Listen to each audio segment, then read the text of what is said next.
তরুণ প্রজন্ম বেগম জিয়া থেকে কি শিক্ষা নিতে পারে? এই যে মানুষের পক্ষে থাকলে, দেশের পক্ষে থাকলে, ন্যায্যতার প্রশ্নে অন্যায্য বা অযৌক্তিক চাওয়ার সঙ্গে আপোষ না করলে ভালোবাসা পাওয়া যায়। আপনি হেডলাইন দিয়েছেন গৌরবময় বিদায়। আমি আমার ফেসবুকে লিখেছি ঈর্ষণীয় গৌরবময় বিদায়। এই গৌরবময় বিদায়টাকে আমার ঈর্ষা হয়।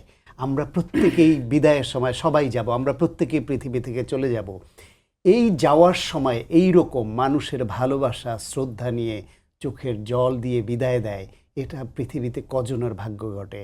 বেগম খালেদা জিয়ার বেলায় এই যে জনতার ঢল নামলো, পৃথিবীর ইতিহাসে এখন পর্যন্ত যেটা কটা খুবই উল্লেখযোগ্য, খোমেনির বিদায়ের বা কিংবা এরকম দু একজন নেতার সঙ্গে তুলনীয় হয়ে থাকবে আজকের এই জানাজাটা।